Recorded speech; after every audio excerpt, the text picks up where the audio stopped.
Hi students, my name is Mrs. Chrisman and I will be your technology and library teacher this year. You might also hear me called your media teacher. Today I'm going to talk to you about Seesaw. The first thing we're going to talk about is how to log into Seesaw. This is for students in DK, kindergarten, and first and second grade who are using iPads. The first thing that you'll do is find the Seesaw class app on your iPad. It looks like this. When you find it, give it a tap. The next screen will look like this. You want to find the blue bar in the middle that says, I'm a student. It has pictures of some kids' faces on it to help you know which one is the right one. When you find that, give it a tap. The next screen that will come up will have a blue bar on it that looks like this, and it says tap to scan QR code. You want to find that blue bar and tap it. You might get a message that pops up looking like this. This message is asking if it's okay for the iPad to use your camera, and that's okay. So you will want to touch right here where it says Enable Camera. The final thing that you'll want to do to log in is use this paper that you got from your teacher to find the QR code. It's down here at the bottom. Then you'll hold up your iPad over that QR code to scan yourself in. Then you'll be all logged in.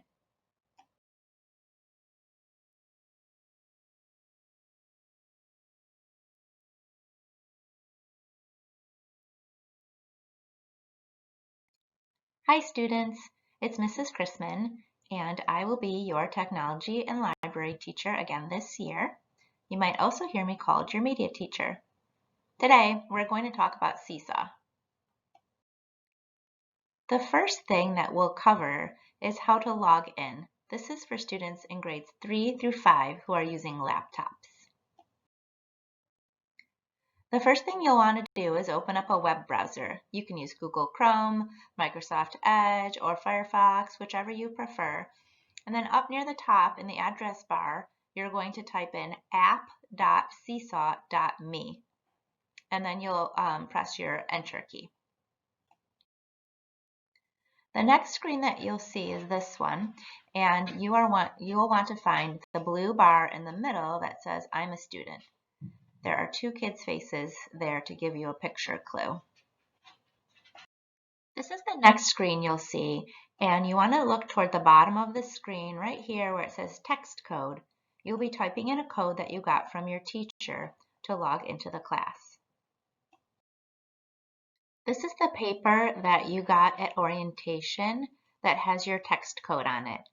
Right where you see that red arrow pointing, that's the text code that you'll need to find on your paper, and then you'll type that in and click on the word Go. After you do that, you should be logged into your Seesaw class. We're going to talk a little bit more about how to use Seesaw next.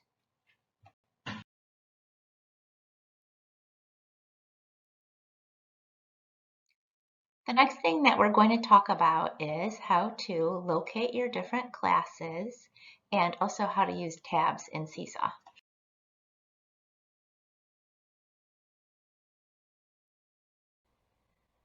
After you're logged into Seesaw, your screen will look something like this. Notice that this account is in the art class. That's because classes are listed in ABC order, so the art class is the first one that it goes to.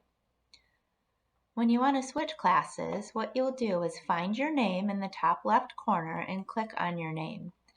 Then you'll have a list of all the classes that you have available to you.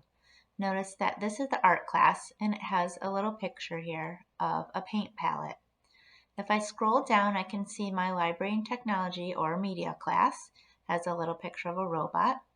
The music class has a sunset picture. The PE class has a picture of some sports equipment. And then down here, this is my regular teacher's classroom and it has a picture of an apple. Yours might say AM attendance, or it might be renamed something like Mrs. Jones' class. or something like that. So you just will click, and now I can notice here that I'm in my classroom teachers class. We're going to talk next about these tabs and what you can do under each one of those.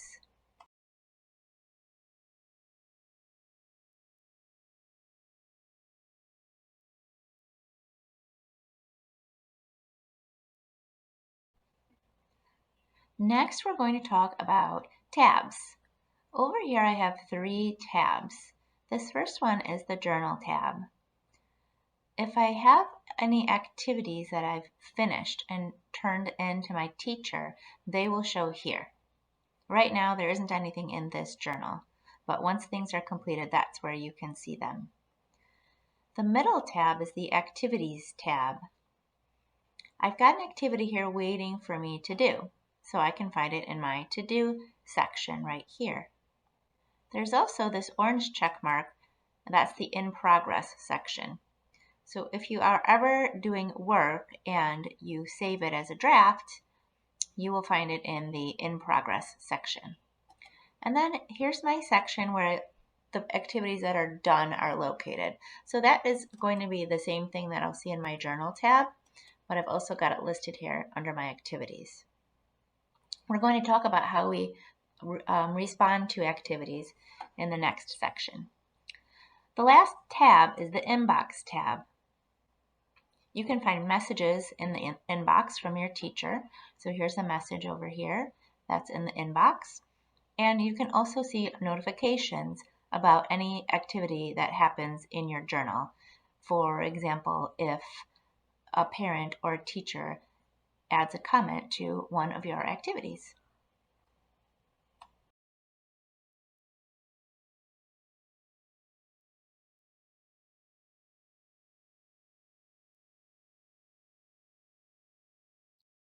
Now we're going to talk about activities.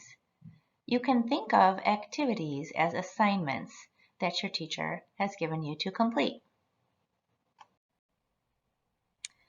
When you're ready to complete an activity, you'll be able to find it in the Activities tab where you see the light bulb. The instructions for completing your activity will be right here. You may also have some voice instructions that your teacher has left. When you're ready to do the activity, click on the green bar that says Add Response, and your activity will pop up. If you are ever wanting to see the instructions again that your teacher has left you, you can go up here to the top and click where it says View Instructions, and you can look at those instructions again. Click on the X to close them. When you're done completing an activity, you have a couple of options.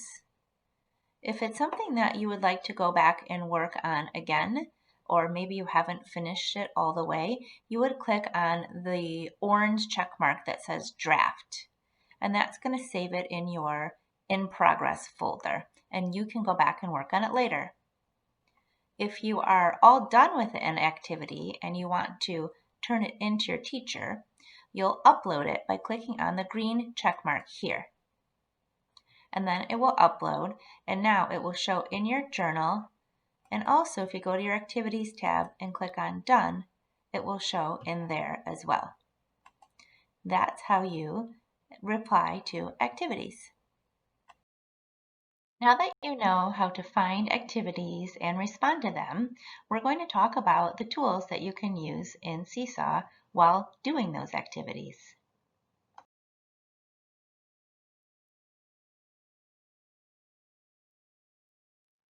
When you are completing activities in Seesaw, there are a lot of different tools that you can use. We're going to go through a few of the basics. If you want to type something in Seesaw, you'll click on the T to get your text tool. This will give you a text box that you can type in, and you can change the color of your text by going to the color palette on the right. You can also change the size of your box, and you can click and drag it around your canvas. If you want to record yourself saying something, you can use the microphone tool. The camera tool will let you take a picture right in Seesaw, you might get a message asking if the camera can be allowed, and that's okay. You can click allow, and then you can take a photo. You can resize that, and you can move that around too.